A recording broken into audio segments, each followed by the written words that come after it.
Join me on my journey as I explore wealth in all areas of life. I'm your host, Mindy Kinnis, and this is The Lucrative Society. Welcome back to another episode of The Lucrative Society. I am here today with my friend, Katey Schultz. I am super excited to introduce you to her because Katey and I go way back to grad school. We were at Pacific University together studying writing.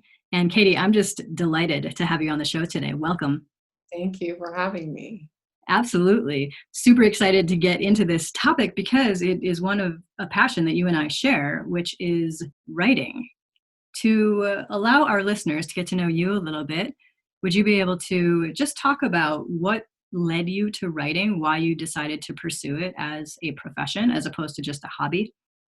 I don't think I had a choice. I love that. I had experimented with being a middle school teacher and Montessori certification and a little bit of teaching in the public schools through AmeriCorps, enough to know that it was something I could do and that I did enjoy, but also to very quickly learn it was something I would exhaust myself at for like the entirety of a career if I didn't make some changes. So in the backdrop of all of those, 5 or 6 years as a teacher, the writing was always there. And I initially went in to study creative nonfiction, having been doing freelancing and stuff like that too, and then ended up, now I'm just, most people don't even know that my degree is in creative nonfiction because I'm a short story writer and novelist. So the passion was always there. The urge to put things down in words was always there. And really before sentences are even formed, this sort of need to make sense of the world through narrative is just part of who I am and how I move through the world. So it felt pretty natural.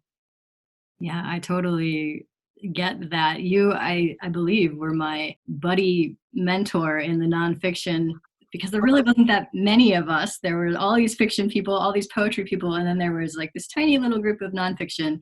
And so we had a lot of good conversations in that. Can you talk a little bit about your books that you've published so far? Sure. My first book is called Flashes of War. It's a collection of short stories and flash fiction that came out in 2013. And then my novel, Still Come Home, came out in the fall of 2019. And they're both published by Loyola University Maryland. I love that. Congrats on those. Thank you.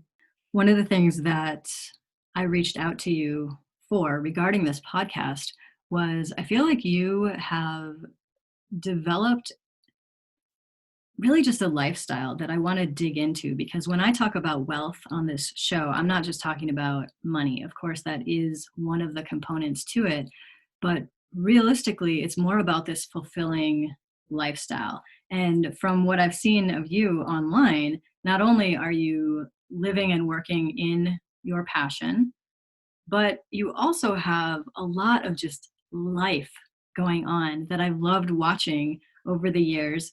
Can you talk about what wealth means to you? What is your definition of wealth? Thank you for seeing that. I appreciate that. I appreciate that you're able to see that whole self, despite the filters and fog of social media, which I always try to be authentic on when I do choose to use them. To me, wealth is, first of all, the fact that we can have this conversation and pose this question posits a position of wealth and privilege. We have food, water, and shelter far beyond our basic daily needs for survival. We live in a relatively peaceful nation, in quotes. So above and beyond that, to me, wealth is really having freedom of choice and being able to live from a mindset of abundance consciousness rather than scarcity consciousness. Yeah, so let's dig into that. And I don't know if I told you this already, but one of the key reasons that I was like, I want Katey Schultz on my show is that I, after grad school, was all about that scarcity mindset. After grad school, I ended up in bankruptcy court. I had my home foreclosed. I was evicted from my apartment, and my whole worldview was like this starving artist mentality. And I know a lot of writers, lots of art, whatever, format your art is, have that sense. So can you talk a little bit about, because I feel like you either didn't have that or don't have that, or like, how did you navigate around that while still making writing, your passion, still the full thing that you're doing? Yeah, that's interesting. I definitely was aware of that stereotype, and I think the fact that it existed just fueled me to just completely prove it wrong. Oh, see, I So love that. we graduated, as you know, I think like 1 year behind the other. So I Yeah. graduated in 2008. I think you were right after that. So I graduated in the Great Recession. And then by 2009, when my student loan payments started coming due, the Great Recession had a name. And so having an MFA meant exactly zero, other than being in debt. Except a lot of money that you owe somebody. It just really wasn't enough for academia. If you wanted a job in academia, which I thought I did at the time, or at least I thought I wanted some postgraduate fellowships and so forth. So I knew immediately, like I was assistant manager of a coffee house. I was working maybe 15 to 20 hours a week, and I got 10 meals and health insurance with that job. And I got unemployment through every winter because we closed every winter. I live very rurally. So Wow. it was like basically a dream job.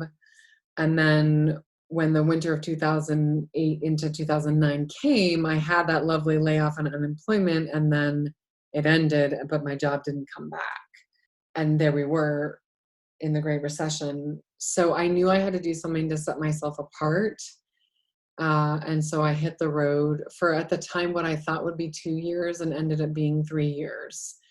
Boxed up most of my stuff, including 17 boxes of books, sold a lot of stuff, just downsized. I didn't own too much stuff anyway. And then just took what I needed in my Volvo station wagon and hit the road. And I went from artist residency to artist residency. And it was really the experiences that I had at the first few artist residencies that enabled me to keep believing that the starving artist was like complete BS. And not only was it BS, like I was going to live to prove it wrong. So like my first residency was at Virginia Center for the Creative Arts. And like, I think my first night I sat down to dinner, and on my right was the president of the National Book Critics Circle. And on my left was like this New York Times bestselling memoirist who was lamenting the fact that she was late, on her latest revision for her agent, and here I am, like fresh out of grad school, exactly zero published, writing these little lyric essays about my 20-something non-traumatic life, reflecting from the vast distance of my 30s at that time, which meant very little. But I was treated as an equal, and I was there fair and square, just like they were. And so that was amazing. Like there wasn't really ego. We just like ate dinner. Like all writers eat dinner, even if they're New York Times bestsellers or presidents of the National Book Critics Circle.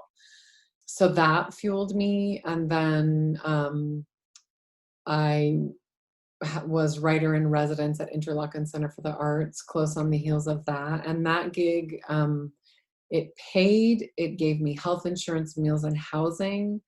And it was over half a year long. And so I was able to save, take care of my body, like, get my teeth x-rayed, eat good food at someone else's expense, and focus on applying to lots more residencies. So I think just those two experiences really lifted me up. And I was surrounded by arts culture and arts positive mindsets that sort of fueled the way for what ended up being 31 out of 36 months on the road, in which time I wrote my first book and garnered some residencies and like speaking and little guest lecture gigs here and there that I didn't know at the time, but later sort of proved to be sort of selling points, if you will, when my business as a writing mentor gained a little more traction.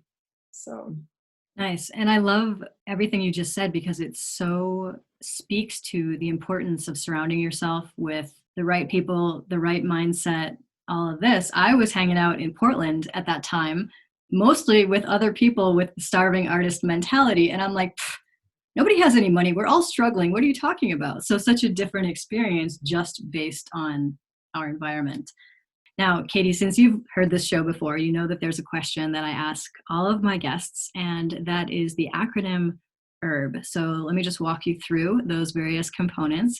The H stands for habits. I would love to know what some of your either daily, weekly, monthly habits are that allow you to maintain that fulfilling lifestyle that we talked about. Sure. A lot of this, I'm skipping ahead a little bit to the R for resources, but a lot of what I'm about to share is are things I've learned recently, meaning the last really 2 to 4 years in feminist business school, which are online and transformative classes by a company called Sister. And then also that I learned from a business consultant, Michelle Warner. So I really need to say that, and also from the What Works Network, because some of what I'm going to say really will be verbatim some teachings that I learned from them. And some of it, now that I'm a few years into incorporating these mindset shifts, some of it I've been able to make my own. Mm-hmm. So to that end, I mean, certainly just getting grounded in my body. So asking questions. One thing I learned from feminist business school was if you ask the question, you will get the answer.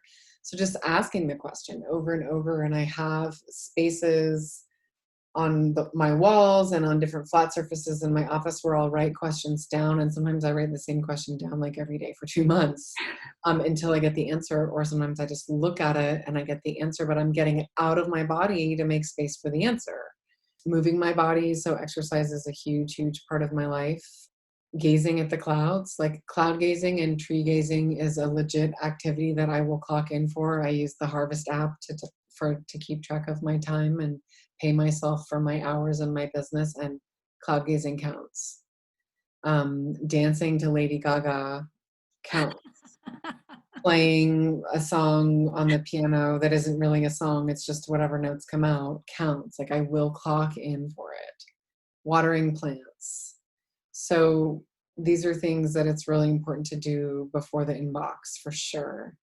Also habits, especially during the summer months when I have pretty notable boundaries around my screen time and because I'm not actively teaching for 4 months of the year.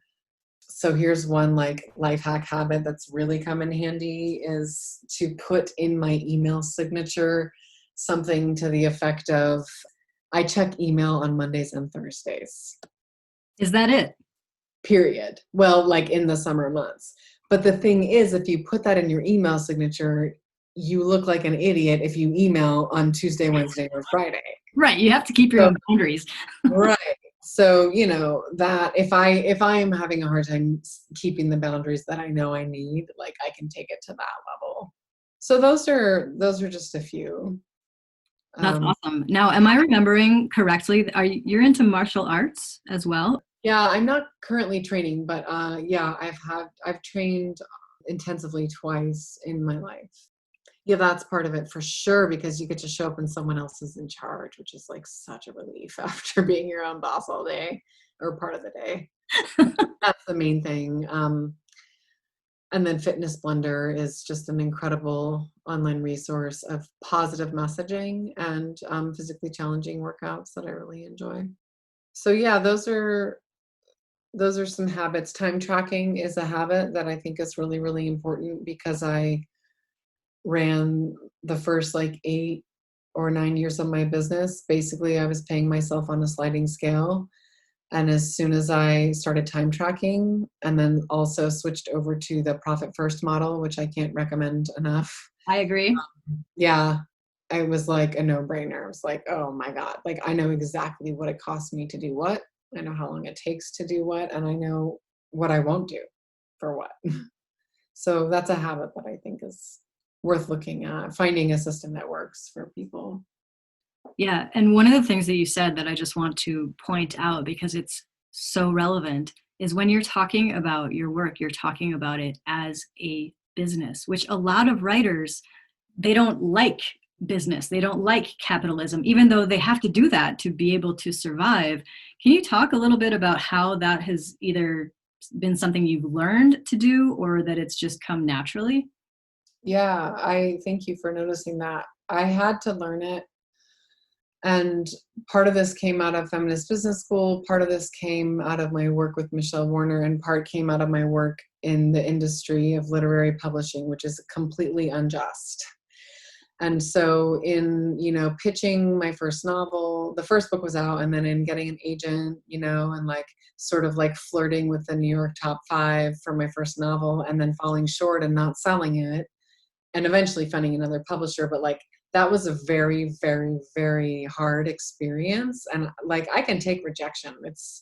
My first book was rejected over 40 times before it was published and then won awards. So like, it's not the rejection, it's the gatekeepers. It is being a female in a male-dominated industry, and a female who happens to also be writing themed realist fiction about a male-dominated experience of military and warfare. So it's just kind of a double whammy. So realizing like, okay, I am never going to get what I need from this industry. And I have no interest in becoming an activist to fight to change it. So I'm just going to change my entrepreneurial approach and to fashion a business that is actually makes a profit and is anti-capitalist at the same time. So I did decide to gradually merge the hours I clock in writing and reading, I pay myself to read, to integrate that into my business model, which basically is designed around a 20-hour work week with 4 months off a year. And I pretty much never pay myself less than $100 an hour after taxes. So what that looks like is that when my novel came out, I was able to integrate all of the expenses, or all of the time it took me to promote it and work with my publicist, all of the time it took me to do events, into my business model and to pay myself for that time, despite the fact that I work in an industry that does not pay authors for that time. No. And then at present, I'm able to pay myself for 8 hours a week of writing. And then I think in time, that number will just go up. That's my rule, is that as my child gets older and he, for example, is in school all day instead of just like 4 hours a day, I don't get to add more. I don't like make up more things to sell. I just have more time to write and paid hours writing. I mean, yeah, that's awesome. That's the integration. It's slow. I mean, it can't be 100%. It can't be overnight, but it's kind of slow and steady. Sure. And I don't want to get too far away from the herb question, but I do want to ask you about this, and it might just be semantics. I don't know. You said profitable but anti-capitalist. Tell me about that. Yeah, so I'm still learning and working with that, but that definitely is directly inspired from feminist business schools. So like we're all operating in a capitalist society, but many of us know that that's unsustainable. So we're sort of in this time period where it's a bridge. So we have to run our businesses, and we do have bills to pay, but we're not like gonna be in the rat race, so to speak. So what that looks like for me, and I'm just like baby steps, but one of the things that looks like is paying myself to write. Like that feels anti-capitalist, because capitalism would say like, you can't do that. Like you're not producing anything of value. You're not producing something that can be measured or immediately quantified when you're writing or reading. So you can't pay yourself for that. So I would say, well, yes, I can, and I'm doing it. Or that I have, like at present, 7% of the money that comes in is profit. And what do I do with that profit? Well, I invest in like anti-white supremacist organizations in the South. Or my operating expenses, for example, I make sure that I am spending money on FSC mixed paper, which honors the rights of Indigenous people and sustainable forestry practices. So like baby steps, right? And we're talking about like one person and one tiny business, but I like to think that it is scalable. So those are just a few little examples. I do scholarships and stuff like that too, but. Yeah, see, this is what I love about bringing in all kinds of different voices to this show, because everything that you just said, I'm like, yep, 100% agree with. And I would see myself as a capitalist, but with one specific word in there, conscious capitalism. To me, it's like, hey, let's make a ton of money so that we can impact, like you said, giving to these various organizations and doing awesome things and paying ourselves for our time, no matter what we're doing. So I totally appreciate your thoughts on that. So let's go back to herb, and we are at E. E stands for environment. If you could tell me a little bit about the environment that you create for yourself to be your best. What do you allow in, or what do you not allow in? Yeah, I wish I could show you my studio. I allow lots of light and plants in, very little sound, to the dismay or struggle of my husband. Even like something, like a little news clip or something playing in the other room is like, we'll just like, I just cannot, I cannot have it. I'm like, But silence. thankfully, yeah. I mean, I don't really have to create social media boundaries because I have a team that handles social media for me, and mostly we're in the flow, so I don't even have to like proof content or anything.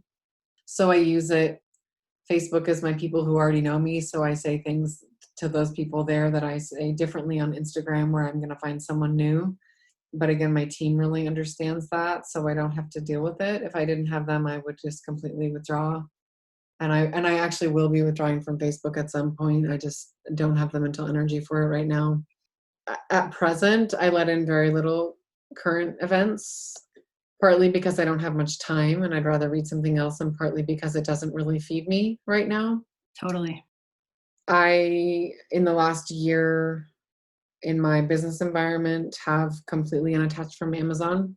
So while my household is still pretty dependent on Amazon, and I'm okay with that because I live really rural. So it's actually like a greater environmental impact for me to drive an hour to the city to get a pair of shoes for my kids than it is to have them delivered by the truck that's already delivering. Sure. But for my business, it's completely off of Amazon, which means every book I purchase is not purchased from there either. So that feels different. Revolutionary. Yeah, like when I walk into my office, there's a really, really powerful website called Threshold that I can't recommend enough because it makes that sort of change within reach. You can take it like in baby steps. Although their language is a little bit more like Amazon is evil, which I don't quite agree with, it does like sort of make it accessible. And it really wasn't that hard to get my business off Amazon. And now it's something that I'm proud that I can model, especially as an author, because Amazon in particular for authors actually is evil. I will say that. Not necessarily for some other products. So other than that, I mean, I really just need to, I need to have a door to close. That's a big part of it. Virginia Woolf, you need a door with a lock on it. Yeah. A room of one's own. Yeah, that's a big part of it for sure. Awesome. So you've already mentioned loads of resources. Is there anything else, though, that either books, programs, whatever it may be, that have really helped you develop your mindset or just your skill set in business or writing? Yeah, I did mention Sister and Michelle Warner and Profit First, the Harvest app, residencies in general. And then what I'll say, this is really the newest thing for me, is at present I'm experiencing like a really profound sense of depletion, psychospiritual depletion, energetic depletion, you name it. And to the point that like I know different breathing exercises. I am Buddhist. I know all kinds of different approaches to meditation. I have like an actual handbook of embodied business practices full of exercises that I can do, but I am at such a point of depletion just circumstantially that I don't even often have the energy to choose which tool to use. And so I have, for better or worse, recently found this app called the Fabulous app. And it won like app of the year or something last year. It like tells me what to do. So it'll tell me the breathing exercise. It'll give me a meditation exercise to pick. It'll like remind me to take a power nap and play like the pentatonic scale with like chirping crickets in the background. I don't like being that dependent on a device, but what I don't like even more is being so depleted that I can't even choose the right choices for myself. So that app is really, really helping me. And then I got myself my first ever smartwatch. It's a Fitbit Versa Lite. And I don't call it that. I call it my wellness watch. Yeah. I expressly do not use it for GPS or notifications or an agenda or a calendar. I never will. I have alarms that go off. It just vibrates. And what those alarms do for me is they remind me to do a breathing exercise or a meditation exercise or to look at the trees. Like, period. That's what the alarms are for. So my wellness watch is helping me do that because I don't have the energy to remember to do it right now. Yeah, but what a gift that we have technology, even for simple things like that, like, hey, take a breath. Hey, stand up and move, all of these things. So that's an awesome resource, which brings us right to the end of HERB. The B stands for beliefs. And I'm very interested from you, what are some of your core beliefs that really just allow you to continue to do the work that you do, to stand up for causes in the world and everything that you stand for? What are some of those core beliefs? One is has been said many, many times before in different ways by a lot of people. I particularly like the way Adrienne Marie Brown says it in her book, Emergent Strategy. But in mantra form, what I say is what you pay attention to grows. Yes. And then here's a few others. Slow is the new fast. Rest supports revelation. Imagination is paramount to the survival of our species. To create is to care. And innovation should heal, not harm. So those are on my wall as the guiding principles or mantras of my business. But as I know, with the lucrative society, it's all, when we're really thriving, it's business, art, life, how we love, how we live, they all intermesh. So true. And one sort of thing I like to keep in check in terms of a business belief is that whatever I'm doing, it's got to be sustainable. But sometimes we don't know what sustainable is until we find out that we've done something unsustainable. That was my experience, yes. Oh gosh, me too. So one sort of guiding thing that I learned from the What Works Network was, if you're going to build a system that requires 20% of your effort. Only ever. Yeah. Only ever 20%. Because first of all, you're going to misjudge. And then second of all, why would you require more? You've got other things to do. So Exactly. If only I knew that 15 years ago. So Katey, this has been awesome. First off, it's great to reconnect with you. And secondly, I love bringing, like I said, different voices, different experiences, different experts to the table to say, look, here's what we're talking about. How do we create these lucrative lifestyles that are fulfilling and abundant and prosperous and all of this? So if our listener is interested in learning more about you or buying your books, where would you like to send them? I think just going to my website is a good place to start, and there will be a little pop-up there that invites you to get a free PDF and join my list. And I send about one message a month after the welcome series. So I really focus on valuable content and authentic messages. That is kateyschultz.com, KateySchultz.com. So books can be purchased there or anywhere books are sold. Really, the newsletter there, I think, is going to be most beneficial for entrepreneurs or for creatives alike, because one thing I will say in my overlaps with other small business owners. There aren't that many writers in these circles because of exactly what you pointed out. Like, the writers aren't always thinking that writing can mesh with business. But I've met a lot of entrepreneurs who are intimidated by writing, or what they'll just call it copywriting or messaging or content. So I found that other small business owners enjoy my newsletter just because they can see an example of how to sell something and make it personal at the same time. I love that. So I will add a link to that in the show notes so that everybody can get over to kateyschultz.com. And Katey, just thank you to you. I so appreciate your time. I so appreciate you just showing up authentically as you always do. Thank you, Mindy. Thanks so much for listening. Make sure to subscribe to The Lucrative Society on iTunes. And please leave a review of the podcast. Visit lucra.com for transcripts and resources, or to become a member of The Lucrative Society, where I coach purpose-based entrepreneurs on business, mindset, and heart set. Lucra, where wealth equals well-being.